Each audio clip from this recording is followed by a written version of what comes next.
They seem nice.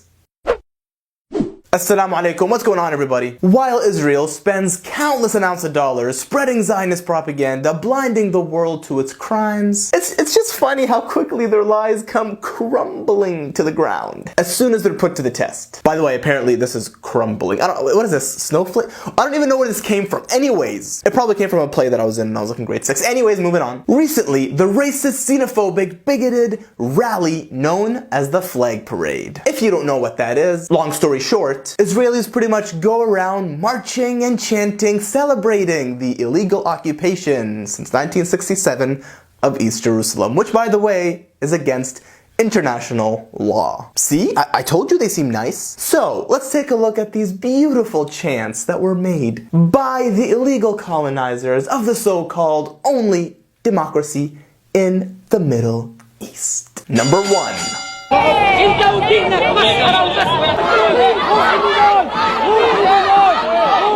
Oh, okay. We're off to a great start. Anti-Muslim chants, Islamophobia. What a way to begin.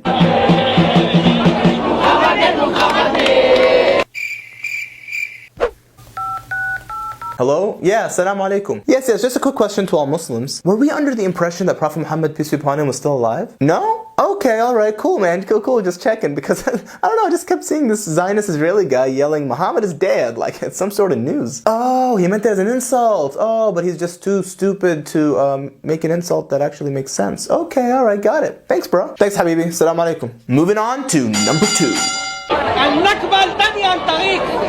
Hold up. What did he just say? One more time, he is stupid.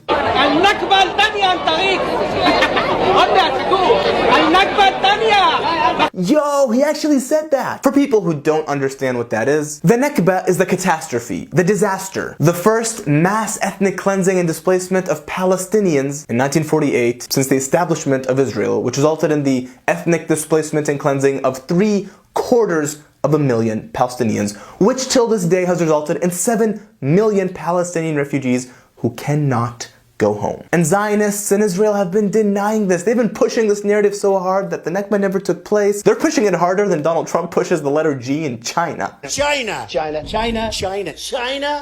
However, as you can see, Israel's own settlers, they know it happened. They know the Nakba was real, very real, and they're warning of a second one. A second mass ethnic cleansing of Palestinians.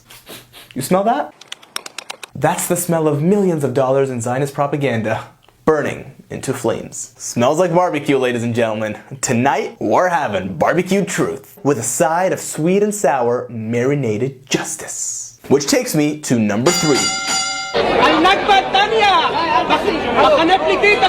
Did you just say you're gonna send us to refugee camps? So first of all, you're admitting that Palestinians are here. And second of all, you're basing this off of the pre-existing knowledge that previously Palestinians were sent to refugee camps, you know, because of the Nakba, the catastrophe, the mass exodus, all of that, which you were threatening of the sequel, and how many of these Palestinians were placed in refugee camps in neighboring countries, and many of them till this day remain in refugee camps, where they legally, under international law, have the right to return, but according to Israel, they never will. So I know that all these Israelis chanting all these things, they think they're being cheeky, but really, all you're doing is you're exposing all the Zionist lies. And to that, we thank you. Which leads me to number 4.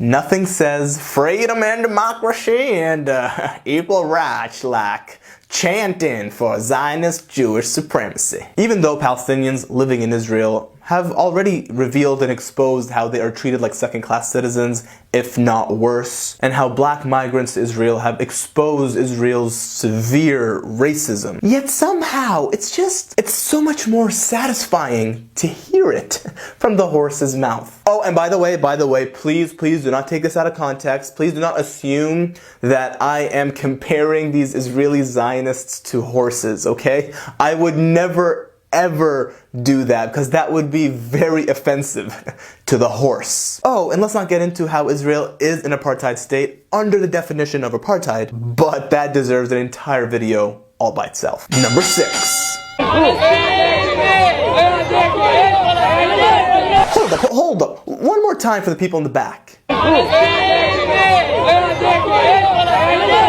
So what I'm understanding is that, logically speaking, for something to have died, it means that it must have previously been alive. And according to said logic, that if something no longer exists, it means that previously it must have existed. Am I getting this right? In other words, what you're saying is there was a Palestine and Israel took it. This, once again, disproves the Zionist myth, the Zionist propaganda of Palestine being a land without a people for a people without a land. And honestly, I mean, 73 years of ethnic cleansing and displacement, genocide, occupation, apartheid, and still Palestine remains. And still Palestinians are here. And all the ethnically displaced Palestinians that you hope would just forget, well, their children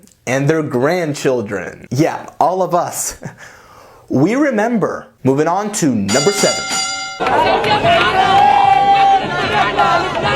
La wallah. The governments of these countries may be with you, but the population, the people of those countries, are still very much with Palestine. And speaking of Lebanon, by the way, which I was just there recently, this was one of the largest paintings I saw in Beirut, the capital of Lebanon. A painting of Jerusalem, Masjid al-Aqsa, Palestine, along with other symbols and signs in support of Palestine. Also, didn't Israel attack Lebanon not too long ago?